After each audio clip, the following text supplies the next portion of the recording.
Welcome back to BYoungMinistry.com, to another blog and to another podcast. Welcome to those who access the podcast through Apple Podcasts, Rumble, Spotify, and YouTube. Today we continue in our study of the book of Genesis. We're in chapter 36, verses 1 through 8, which reads, "Now this is the genealogy of Esau, who is Edom.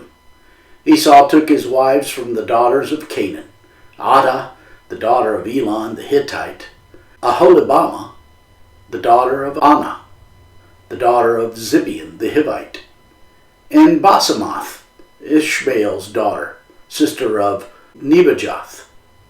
Now Adah bore Eliphaz to Esau, and Basemath bore Ruel, and Aholibamah bore Jeush, Jaalam, and Korah.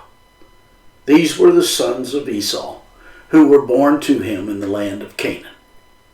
Then Esau took his wives, his sons, his daughters, and all the persons of his household, his cattle, and all his animals, and all his goods which he had gained in the land of Canaan, and went to a country away from the presence of his brother Jacob. For their possessions were too great for them to dwell together, and the land where they were strangers could not support them, because of their livestock. So Esau dwelt in Mount Seir." Esau is Edom. That's Genesis chapter 36, verses 1 through 8. Today we transition into Genesis chapter 36, where we are given the genealogy of Esau, which is the 9th genealogy listed in the Bible. Esau's genealogy is a branch off the Messianic line which leads to the Lord Jesus Christ. God gave us Esau's genealogy immediately after the recording of Isaac's death. This genealogy was given to us in order to provide for us a contrast between those who believe in and are defined by the God of the Bible and those who are not. In verse 1 of today's passage, we read, "Now this is the genealogy of Esau, who is Edom." Through the word genealogy, God gave us a hint of the plan of our salvation. In this Hebrew word, there can be one or two letters called a vav, which is the 6th letter in the Hebrew alphabet. 6, as I'm sure you know, is the number of man in the Bible. It is the number for incompleteness. Before the fall of man in the Garden of Eden, this word was spelled with 2 vowels, while after the fall, it is never spelt with 2 vowels, highlighting our incompleteness without a personal relationship with God. The missing vav serves as a reminder of the fallen state of man and our desperate need for a Savior.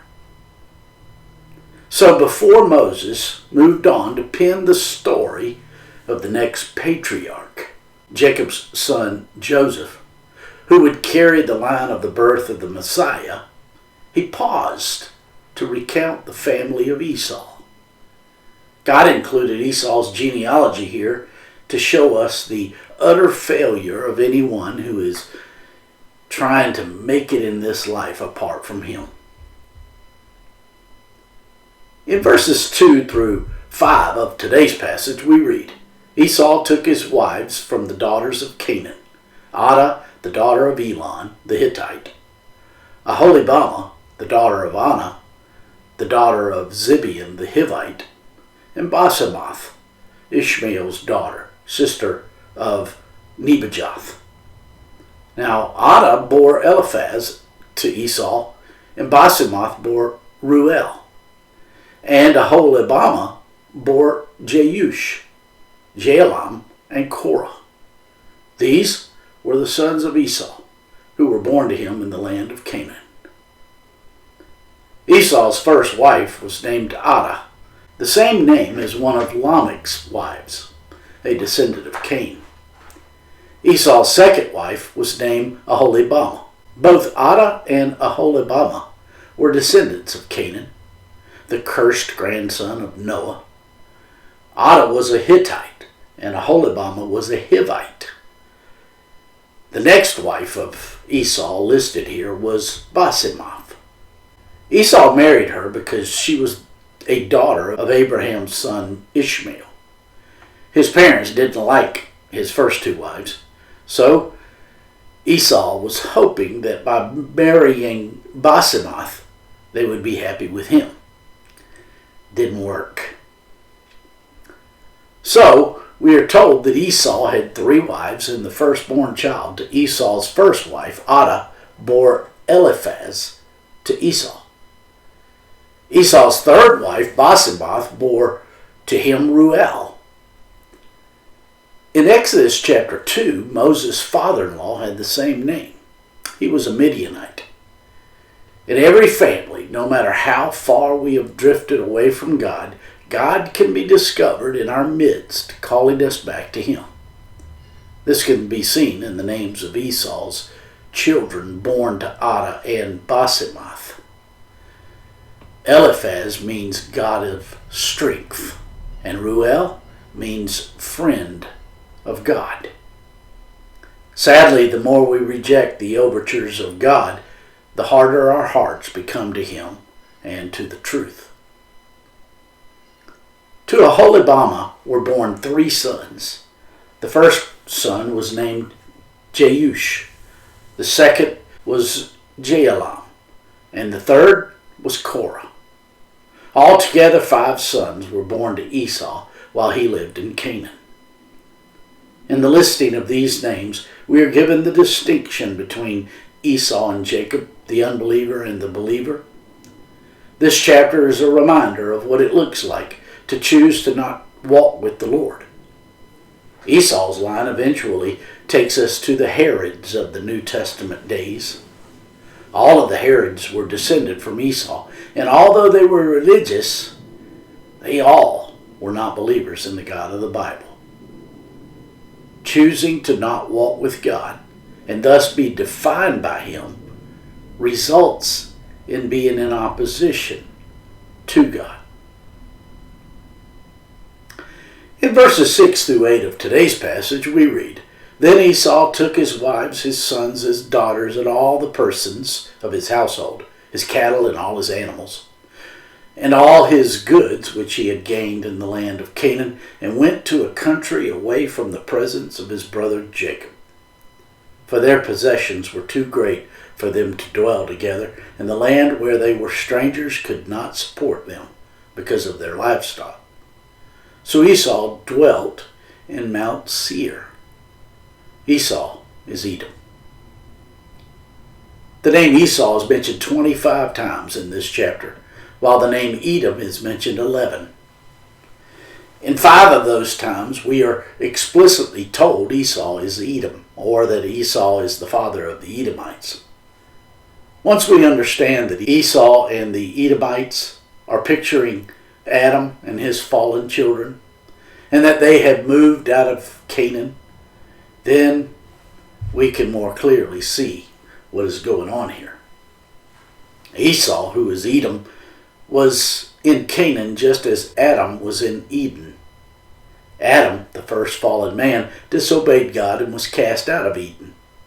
Esau, in essence, pictured Adam when he traded his birthright to Jacob for his soup.